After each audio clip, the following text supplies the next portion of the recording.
Ini Sumba Barat, rumah besar di mana kemolekan dan tradisi jadi kekuatan.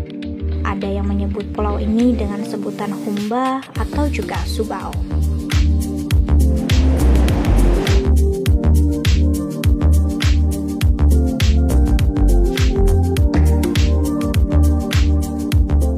Sumba Barat sudah masyhur sejak berabad-abad lalu dari era Majapahit, era pelayaran bangsa Eropa, dan hingga kini.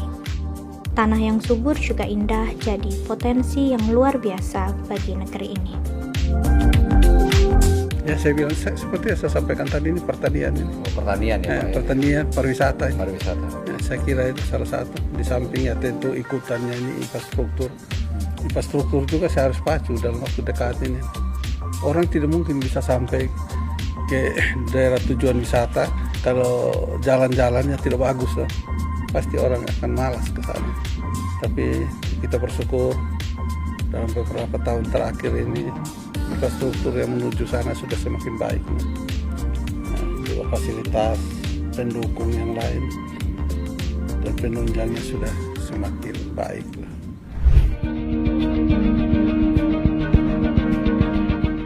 Perjalanan saya kali ini bukan sekedar untuk jalan-jalan, tapi untuk lebih mengenal alam dan untuk lebih mengenal kehidupan.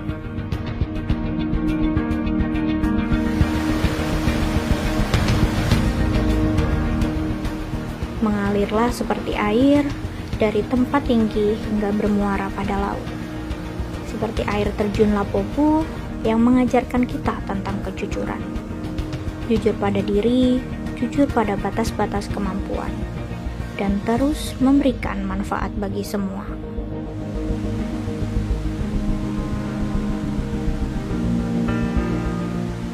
Menyajikan ketenangan dan memberikan manfaat bagi kehidupan masyarakat juga menjadi cerminan buat kita untuk terus berusaha agar apa yang kita lakukan tak jadi hal yang sia-sia. Ketinggiannya tidak lantas membuatnya jumawa, dan keindahannya pun tidak lantas membuatnya congkak. Ini jadi kunci untuk berjalan beriringan dengan alam sekitarnya.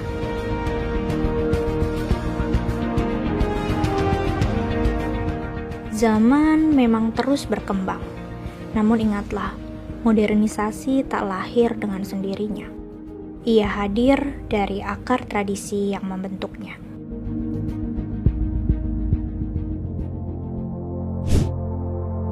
Deretan rumah kayu yang berdiri kokoh di jantung kota Waikabubak adalah saksi peradaban manusia modern hari ini. Kampung Tarung, nama yang disematkan padanya. Tarung berarti tempat di ketinggian. Kubur batu dolmen, menhir, dan batu berundak jadi ciri peradaban megalitik yang masih terlihat hingga kini. Kami punya kepercayaan sebagai penghayat kepercayaan terhadap Tuhan Yang Maha Esa, yaitu disebut Marapu. Semua apa yang diciptakan itu kami menghargai. Lalu di situ kenapa ada ritual Ula Podu ini, karena kembali tadi itu bahwa kita, bagaimana kita manusia lahir, bagaimana kita manusia bisa hidup, bagaimana manusia kita mati, lalu bagaimana antara manusia dengan pencipta, lalu bagaimana manusia dengan alam, lalu bagaimana manusia dengan manusia. Bukan hanya peninggalan benda, tapi juga tradisi yang masih dipegang teguh para penganut Marapu di negeri Sumba. Tradisi tetap tegak di tengah himpitan modernisasi yang terus berkembang.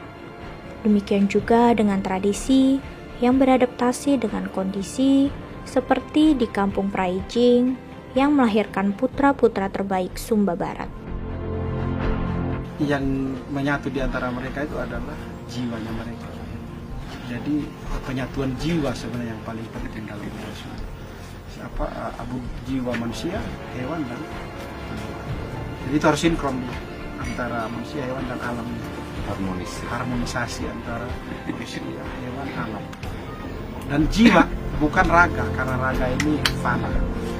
Jiwa itu akan abadi. Jadi orang Sumba itu jiwa yang paling menjaga. Jadi kalau tadi api di tengah rumah itu memurnikan jiwa sebenarnya, purifying the soul. Nah, jadi yang kalau kita Yang sentral dalam budaya Sumba. Jadi paling bagus apapun penampilan kita, jiwanya yang paling penting. Bersih tidak jiwa. Kampung-kampung adat di Sumba Barat jadi museum hidup, di mana tradisi dan modernitas hidup berdampingan harmonis dengan alam. Jika saja tolak ukur kemakmuran adalah tradisi yang hidup selaras dengan alam, mungkin Sumba Barat bisa dikatakan makmur.